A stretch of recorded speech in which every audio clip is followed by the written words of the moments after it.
Assalamualaikum warahmatullahi wabarakatuh. Hai, apa kabar semuanya? Berjumpa lagi dengan Bapak Rian Haryadi di materi sejarah peminatan. Semoga kalian sehat selalu di rumah. Jangan lupa protokol kesehatannya ya, 3M, mencuci tangan, memakai masker, dan menjaga jarak. Nah, baik, untuk pertemuan kali ini kita akan bahas materi tentang sejarah peminatan yang ada di semester genap ini, di mana materi ini memang harus kalian pahami betul-betul. Dan mohon disimak dari pemaparan yang akan Bapak bahas untuk hari ini. Baik, untuk materi hari ini kita akan bahas tentang Perang Dunia Kedua ya, Perang Dunia Kedua. Mungkin kalian ada yang tahu, mungkin sering dengar ya, Perang Dunia II itu seperti apa. Nah, Perang Dunia II itu membahas tentang perang yang terjadi yang berdampak terhadap seluruh dunia. Jadi perang tapi dampaknya itu seluruh dunia. Makanya dikatakan perang dunia. Tapi yang akan kita bahas hari ini adalah Perang Dunia II. Seperti itu. Oke, kita simak ya.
Nah, baik, untuk Perang Dunia II ini kita bahas mulai dari latar belakang ya. Nah, untuk latar belakang bisa kalian lihat sendiri. Untuk latar belakang di sini, latar belakang Perang Dunia II kita mulai dari yang pertama, yaitu adanya mobilisasi Jerman oleh Adolf Hitler.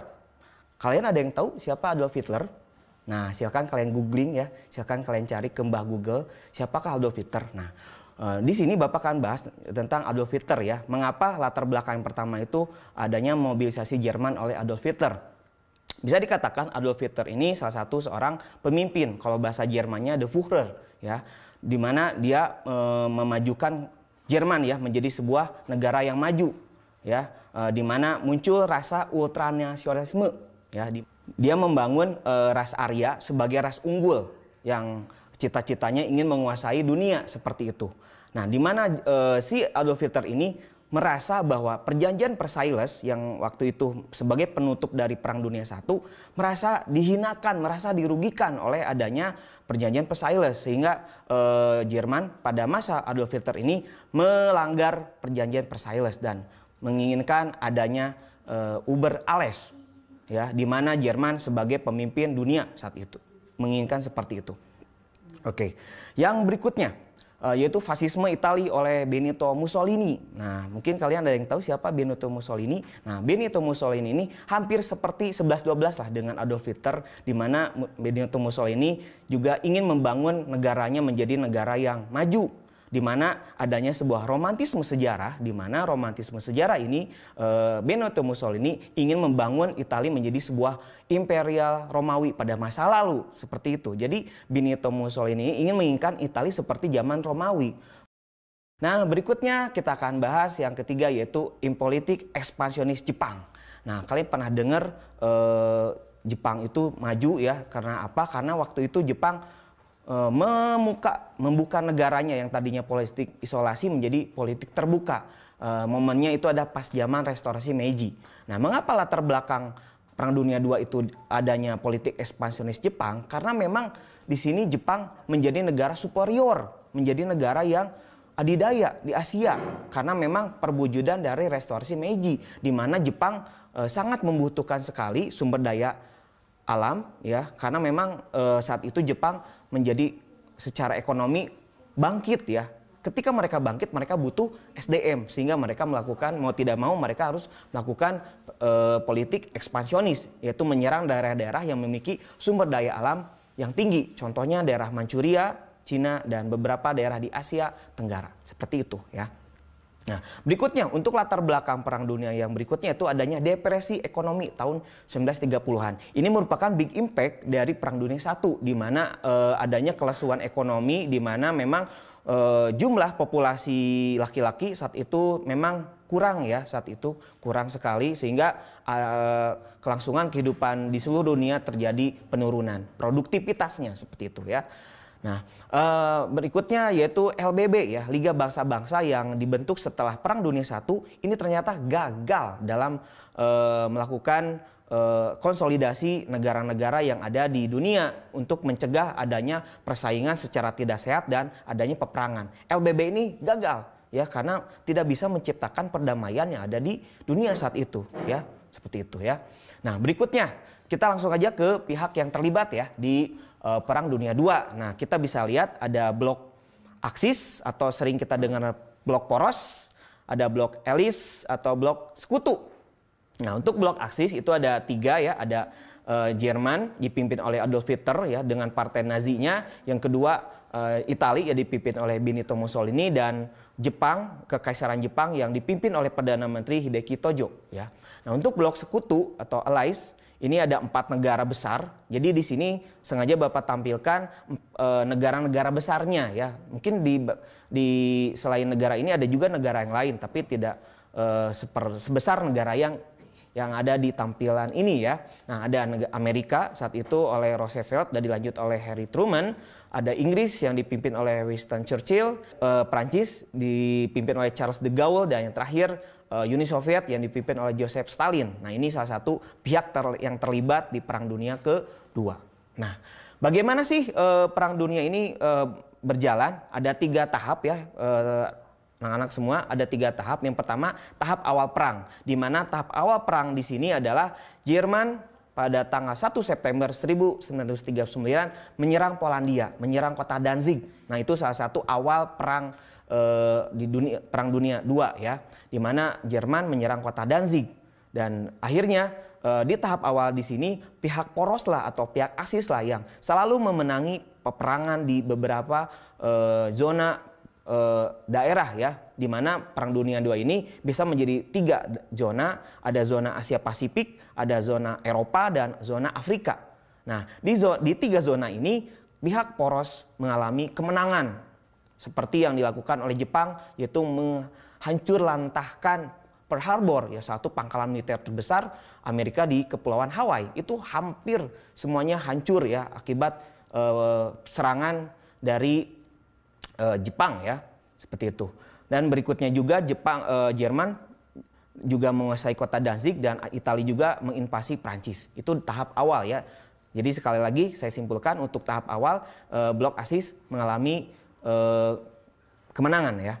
Nah, berikutnya untuk tahap titik balik. Nah, ini titik balik atau turning point, di mana akhirnya momennya itu ada the day ya, di mana akhirnya sekutu berhasil memutarbalikan yang tadinya blok poros itu mengalami kemenangan, malah sekarang blok sekutu lah yang mengalami kemenangan setelah Amerika ikut terlibat di Perang Dunia II ya, seperti itu. Nah, kenapa Amerika ikut terlibat? Nah, itu silakan PR buat kalian sendiri ya, silakan cari. Nah, di sini Bapak hanya garis besarnya saja. Jadi di titik balik ini, di tahap titik balik ini, Amerika, Inggris, Prancis, dan Uni Soviet selalu memenangi peperangan. Contohnya peperangan yang ada di operasi atau di perang Stalingrad, di mana akhirnya yang tadinya Jerman melakukan operasi Barbarossa dibalikan lagi oleh Nikita Khrushchev saat itu. Jadi tahap titik balik di sini adalah the day ya. The day di sini bisa dikatakan turning point, di mana sekutu mengalami kemenangan di beberapa zona di Asia Pasifik, yaitu di pertempuran Midway, di Eropa di pertempuran Stalingrad, dan di Afrika Utara pertempuran El Alamein, di mana-mana sekutu mengalami kemenangan. Nah, akhirnya setelah titik balik ini pihak poros mulai mengalami kelemahan kekuatan. Akhirnya terjadilah masuk ke tahap akhir, di mana akhirnya Jerman menyerah dan diakhiri dengan jatuhnya bom atom di kota Hiroshima dan Nagasaki, dan akhirnya Perang Dunia pun berakhir ya, setelah akhirnya Jerman menyatakan menyerah tanpa syarat. Nah, seperti itu ya jalannya Perang Dunia II. Nah, akhirnya untuk sebagai bentuk konsolidasi pihak sekutu, akhirnya pihak sekutu melakukan konferensi. Ya, salah satunya ada konferensi Potsdam, San Francisco, Missouri, dan konferensi Paris. Nah, untuk konferensi Potsdam di sini salah satunya adalah pembagian wilayah yang dilakukan oleh sekutu kepada wilayah Jerman, di mana nanti Jerman akan terbagi menjadi Jerman Barat dan Jerman Timur. Sama juga Berlin, kota Berlin. Berlin juga terbagi, ada Berlin Barat dan Berlin Timur ya, seperti itu. Nah, selanjutnya ya, ini yang terakhir, dampak Perang Dunia II. Nah, apa aja sih dampak Perang Dunia itu? Nah, untuk Perang Dunia ini, perang yang pasti banyak sekali dampak ya. Salah satunya kehancuran di mana-mana. Bisa kalian lihat sendiri gambar di wilayah Eropa hancur lebur ya, rumah hanya reruntuhannya saja, puing-puingnya saja. Tetapi ini yang penting yang harus kalian pahami ya. Yang pertama secara politik ya. Dengan berakhirnya Perang Dunia II, akhirnya negara-negara pemenang mendirikan salah satu organisasi dunia sebagai pengganti LBB, yaitu PBB, yaitu Perserikatan Bangsa-Bangsa atau United Nations, sebagai pengganti LBB ya. Nah, di sini PBB ini salah satunya sama tujuannya untuk menciptakan perdamaian di dunia. Berikutnya adanya politik global, di mana politik global ini terbagi dua, adanya blok barat dan blok timur, karena berbeda ideologi. Yang sekutu antara Amerika, Inggris, dan Prancis itu berhaluan kapitalis, tapi untuk yang Uni Soviet ini berhaluan komunis sosialis, seperti itu.